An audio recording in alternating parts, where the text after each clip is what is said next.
Hi, and welcome to another week of the Book Cellar. I'm your host, Jessica Gillen, here to bring you another book review, this week on The Girl on the Train by Paula Hawkins, our book-to-movie adaptation. This week's episode is brought to you by Eventide Entertainment. Big thanks to them getting me to get my love of reading again.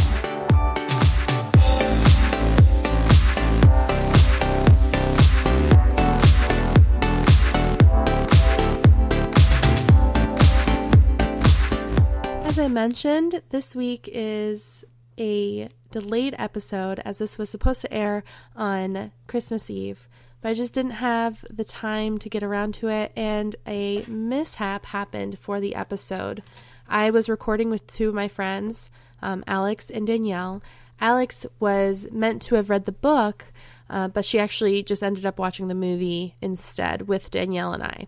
So when we recorded this, I don't know if it was just a new program on a different computer and someone messed up somewhere, and we actually lost the first bit of the audio for this episode, with my friends kind of chiming in with their review of the movie.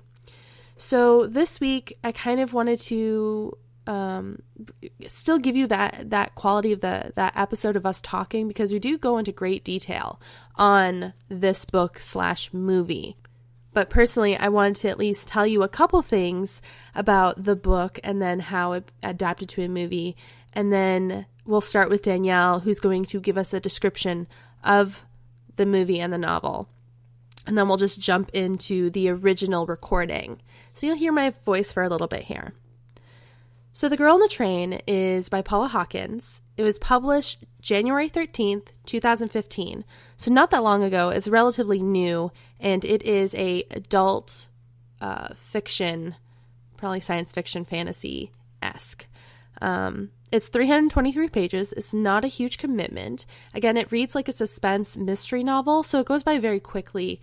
I mentioned this in last month's book-to-movie adaptation with Murder on Orient Express, that the mystery and murder-esque type novels or suspenseful novels tend to read very quickly for me. So this was really a day and a half read for me, but I read really fast and I was engaged and didn't have anything else to do but read. So take that for what it's worth. But this book actually became a best-selling novel of the year, so it was huge. But what's really surprising is how quickly this book was adapted into a movie. I mean, the movie, The Girl on the Train, came out October 9th, 2016. So this was one of those books that publishers got the rights to, and producers got the rights to. Publishers get the right to the book, and then the producers got the right to the movie very quickly, maybe while it was even being written, because, I mean, that's a year and a half between releases. So wow, quick turnaround on that. And the budget for the movie was $45 million, and it actually didn't do too bad. It made $173 million worldwide, so they did make a profit on it. However, the ratings weren't that great on the movie. It had a 6.5 on IMDb and a 43% viewer rating on Rotten Tomatoes. So some people didn't like it. And from what I hear, people didn't like certain aspects of the movie, which we'll get into with my friends, Alex and Danielle. So personally, for coming from the book side, I really enjoyed it. Like I said, I'm getting really into the mystery novels, the suspenseful novels. They're really fun to read, and I love that suspenseful feeling. It's kind of like adrenaline, and I love to ski, and I've always wanted to skydive and stuff, so adrenaline rushes are awesome, and I get that with these kinds of books. So we're going to jump into my original recording with my friends. I hope that you enjoy this. Part of the recording, we kind of went in great lengths at talking about the book and the movie, and it was a lot of fun. I'm sad to go home, but I'm excited because I'm really going to dive into my podcasting and giving you guys the best quality I can offer you. So let's just jump right into Danielle's description of The Girl on the Train. The premise is like this. There's this one crazy chick on a train, and she's drunk all of the time. That's fine to say? Yeah. Yeah, she's drunk all of the fucking time. You find that out in the first 20 seconds of the movie. If you like alcohol, you know, within the first 5 seconds of the movie. So, and you've learned really early on that she has a stalking problem. And at least that's how I felt. And then, pretty much, you don't know who to trust. You don't trust anyone. And it's a good life lesson. A life lesson. Especially her memories. Yeah, the drunken thing. She can't trust her own goddamn memories. She blacks out. She does. And so that adds to the confusion. And maybe that is why they made it so choppy. Is because she's so drunk. She didn't know what the hell was going on either. That was something I was going to touch on. Is that, again, we'll get there, but I really like the way this film was directed, because I got a lot. It felt like I understood something, which helped me understand the bigger meaning of what that meant, and by doing that, they helped you to understand that this is what they were trying to get across. Anyways. All right, well, before we get any further, because I feel like we could just go to town, we should take a quick break, so that way we could just go and talk about this movie. So, bam. Let's hear a little bit from Eventide Entertainment, and we'll see you afterwards. There's nothing quite as satisfying as a good conversation with intelligent company. Join comedian Don Smith every week as he sits down and talks with comedians, actors, filmmakers, writers, and everyday schmoes. It's The Life with Don Smith, Wednesdays at noon on 106.9 FM, and now available on the Eventide Entertainment podcast feed every Friday on Spreaker, YouTube, and iTunes. Nothing brings people together quite like the movies, and every week Aaron Lopez wants you to join him in a discussion about the latest and greatest in the world of film. So grab a drink, grab some popcorn, and get comfy. Come join Aaron and friends every Thursday at The Drive-In, presented by Eventide Entertainment. And we're back. Thanks for checking those commercials out. That's what we gotta do here. That's how it works. How we get a living. You better watch them. Listen. Do all of them. Okay, so we're gonna dive right back in, talk about the book, talk about the movie. I personally, like I said, I like the book. Movie, I also enjoyed the movie. I wouldn't say they were the best thriller I've experienced. I could see where people are saying that it's very similar to Gone Girl, like the same kind of the suspenseful elements. Manic female protagonist with a history and past that's mysterious and dark. Yeah, and you don't know whether to believe her or not. And I felt like that with Rachel. You didn't necessarily, you kind of felt sympathy for her, but at the same time, you were kind of like, I don't know if I can trust you. Yeah. Because you don't seem like a good person. And then you kind of learn through the story, am I that's hearing what people everything? Are. We're complex as fuck. Right.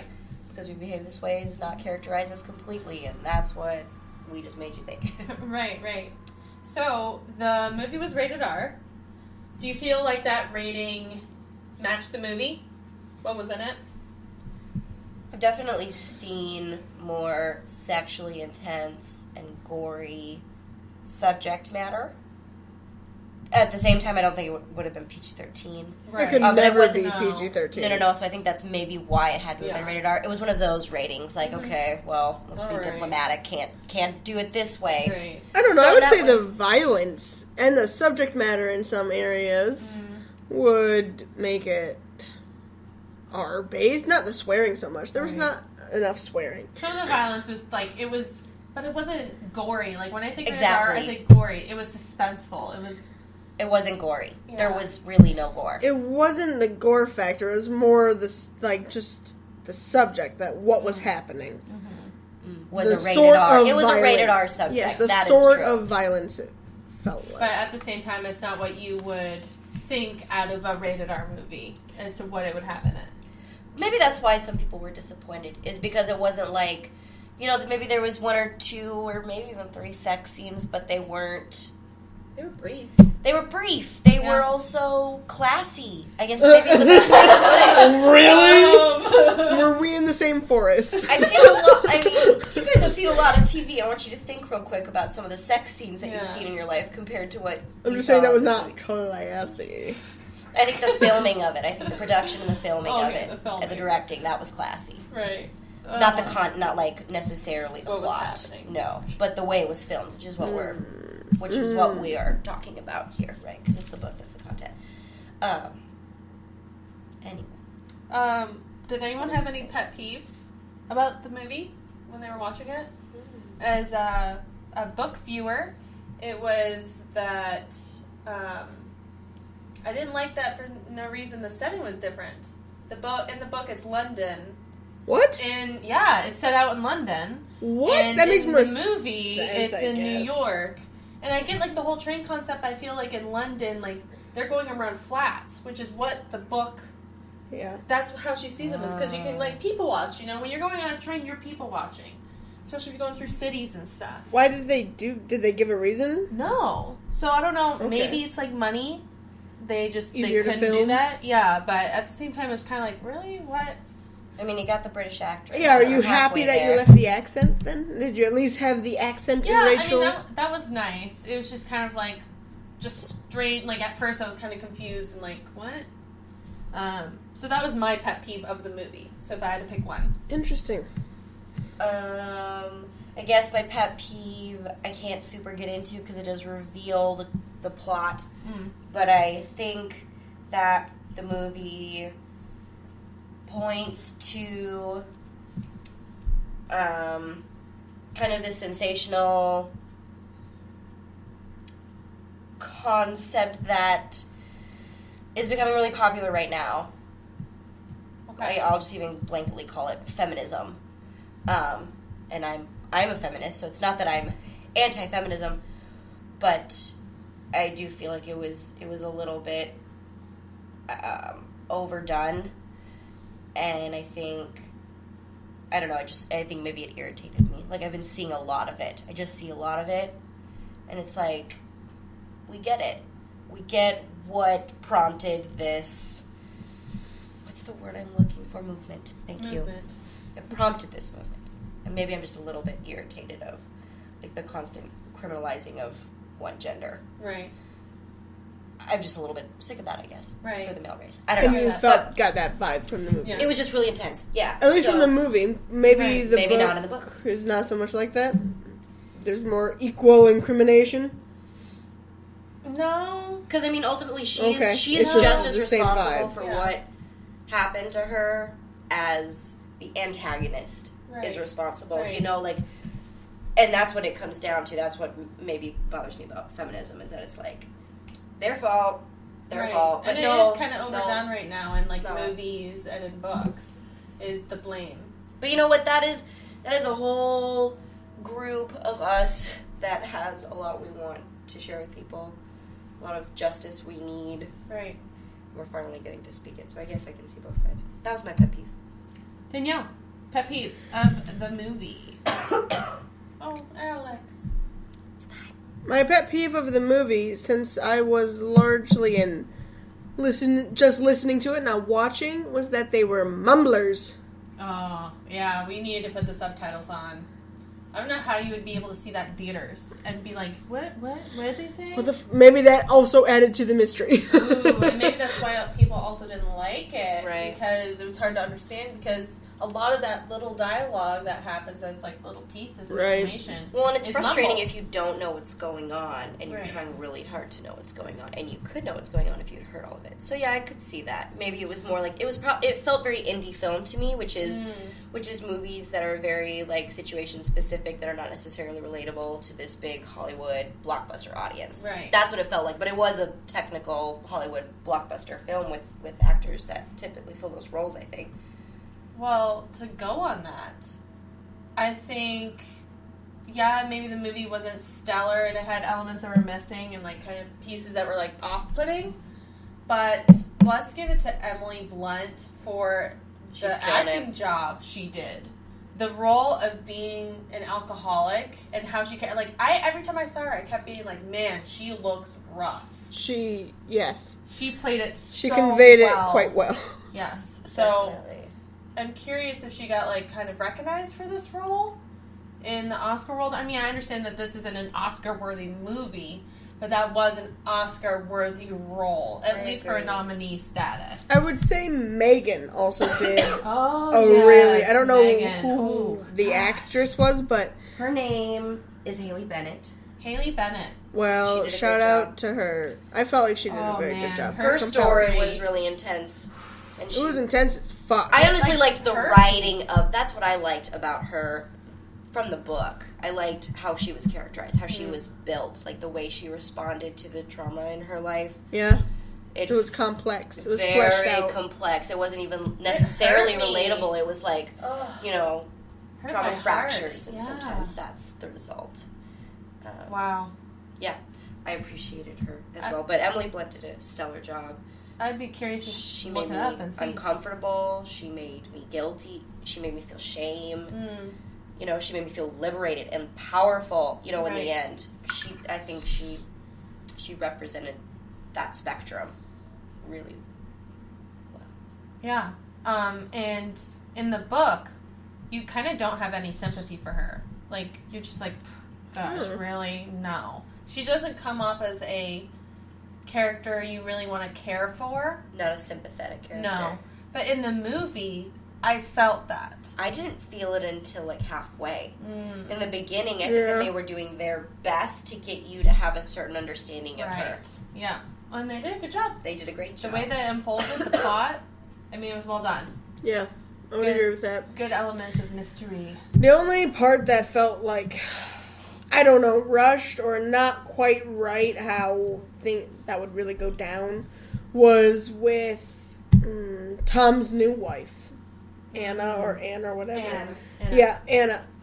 That scene or whatever, those scenes that kind of unfolded near the end felt, I don't know, Rushed, just not, rushed, perhaps. maybe rushed. Like, I don't know, I'm curious how that was in the book, because in the movie it felt like, Similar. That wouldn't be what happened in reality. See, the thing is, though, about books, like, a lot of the building is those introspective thoughts you get inside the character's head, right? So, I feel like in movies, they convey action, those action-y parts, really, really well. In the book, it builds so much more. So when you finally do get that happen, and it does actually rush through. It's not like you don't understand it, you do, because you're grasping the concepts differently in a book that you would a movie. Yeah. It was building for so long, and finally, at the end, it all made sense. It all came together. Yes, it rushed, but it worked in the book. In the movie, I could totally see that it was like, what? Wait, what is going on? Why? I feel like I'm missing a piece of the puzzle. Definitely. All right, so I got some questions, Alex. I'm ready. Alex. I'm ready. All right. What elements do you think are important for a successful whoa, wow. Words are hard. A successful thriller movie. Yes. Okay. Well, I think that what usually grabs my attention is timing. I think you can do a lot when you are trying to simply portray a timeline at an event. I think this movie did exciting things with the timeline. Maybe too exciting, but ultimately did well with what was happening. Right. I guess maybe this goes along with that, but is also very important. Change of character perspective. Especially in a mystery thriller. You know, as a detective, that's all you get is, you know, these people's perspectives and what you can find, what was there, what really happened. Right, and how each of them have, like, a little piece of the big storyline. Yeah. Truth, yeah. And so that was fun to see, and you could do a lot with both of those things, right? Tone, I think you have to set a scene. You have to set the emotion. And immediately I was, immersed. I'm going to sneeze. Bless you. Oh, goodness, Alex. I'm so sorry you're sick. I do appreciate you doing this with me, though. I promise I'm fine. Maybe I should. It's nothing. No. I can continue with my thought. We're talking about the tone. And I think that immediately when I started watching, I was feeling what Rachel, the main character here, was feeling. She was drowning in immense sadness. She was in denial and compensating largely. She was not dealing. That was very evident. And that tone carried through the whole movie until that changed, and then that felt very powerful. Right. I appreciated that a lot. It was like a really big journey for her, the whole movie. Because the tone changed once it needed to, once it was genuine. And that was cool. Music, I'm a huge music lover. I notice it really closely. And it was, it set the tone. It flowed the timing, but it didn't stand out to me, at least. No, I mean, it wasn't like Inception level Correct. music here. Which wasn't like driving, bands or modern music. But at the same time, during those really suspenseful moments, the music, or even lack thereof, really kind of built that tension in the air that was really profound So in this movie. It didn't want you to be distracted what was going on. Right. The content. Where Inception, it was like, oh my gosh, this is what is happening. Yeah. Okay, next. Oh, I'm sorry. One last element I would just okay. like to touch on were the themes that were created. So I felt like this was a really rich, satirical content movie and book. I'm going to read it, and I'm very excited to read You're it. inspired to read it now, huh? Definitely. After seeing the movie. Because I can see... I learned a lot of things other than what was said. And I think that says a lot about the quality of a movie. You don't get a lot of time. You're basing this on a rich, thick story written. So you have to be able to convey feelings, emotions, thoughts, inspirations, themes, bigger than what you can say. Right. So. And books are great at doing that. So I think you will Right. enjoy it. If you enjoy the movie so much, I really think you're going to enjoy the book. You're going to see those differences, and they might irritate you and frustrate you after seeing the movie, but you never know. Okay, so how do you feel about the pace of the movie, and was there a lot of twists and turns, like things you didn't see coming, or was it pretty predictable? Because a lot of times mysteries can be predictable, like, oh, that's the bad guy. That's Right. obvious. The pace, I felt was singular, which is nice. Sometimes movies start really slow, and then it speeds up at the end, and it redeems itself, but ultimately it was dragging. I felt like this was really singular. It went at the way... It felt like Rachel was processing it. So that felt true to her experience, which was what I think the director was really trying to get you to feel. Right. Like what she was experiencing. And we felt that. Definitely. Predictable? No. I mean, at least No. not to my inebriated mind. But I definitely didn't pick up on maybe the little clues that they put down, but I don't know if they did. I think it was very mysterious. Yeah. I definitely didn't see how it was going to play out. I mean, in the book, you kind of... Everybody is a suspect. It feels like a game of Clue, almost. Especially with Rachel missing parts of her memory of that night when she sees things. Something, yeah. Yeah, we don't know what it is. No spoilers. I mean, we know. But the listener doesn't know. Right. But yeah, it was mysterious. It kept me engaged. I was like, oh my gosh. And even watching the movie, knowing what happens in the book, I still felt that tension. I was like, ah. And I felt like we were really good. We'd always be like, what's happening? What's going on? Like, why is this, Is that person relevant? Right. Why did they do that? Right. We always had a lot of, thoughts, and it was very thought-provoking and made you think about what's happening. Talk out loud. Mm-hmm. Definitely. Yeah. It was, yeah. All right. let's finally just say how were the characters and the actors that played them, and then give me your rating of the movie. We know you liked it enough that you're going to read the book, which is awesome. Definitely. I think it's very intriguing. So, actor by actor. Well, the main people that we see a lot in the movie. How they did. Mm-hmm. Emily Blunt, we talked about her. Yeah. She's great. A really great performance. There was a scene in the Rachel. bathroom when she is suffering at maybe her peak from her alcoholism.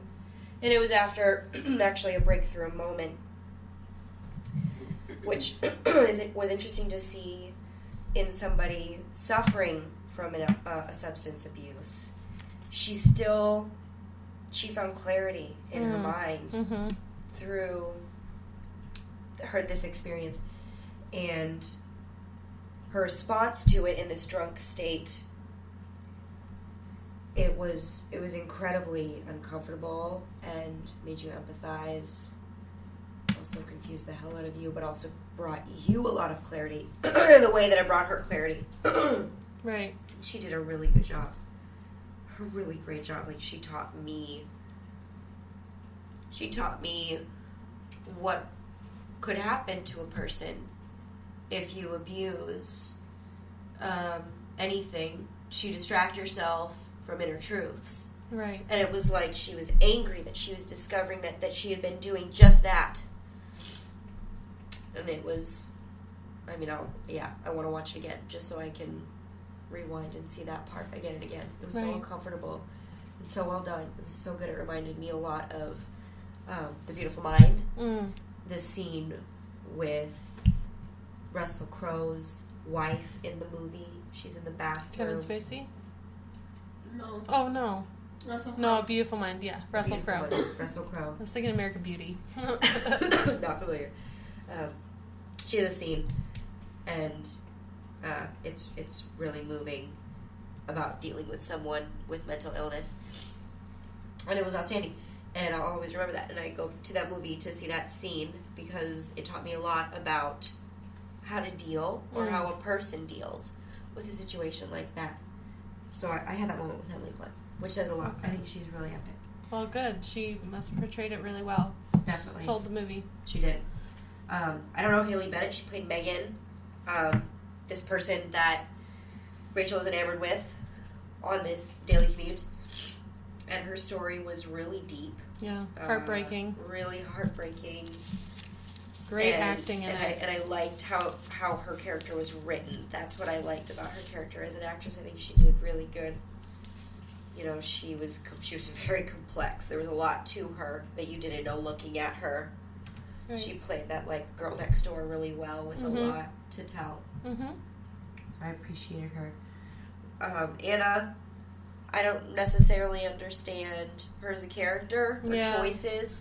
There was some development lacking with her, especially. Definitely. She was hard to understand in the acting. I don't know if it was because of the acting. Maybe I don't identify with this actress. She's not actually someone I really know. But I felt like her role was important to characterize Rachel. I'm sorry. Yeah, Emily Blunt and Rachel. Yeah, totally. I agree with that. She was foiled to me, I think, even though her part was pretty important. Yeah. Megan's was more important to me. I agree. Me too. We don't have to go into the guys, because I mean, they play a role, but I think that's kind of not the stars of the film necessarily. Well, since I want to give a shout out to men, because I think that this story was so closely about the women, I think it was a majority about the women. The men, Luke was a complicated guy. He was a complex character. Sorry, Scott. Scott was complex. But Tom, to me, was not, he was not a rich enough character.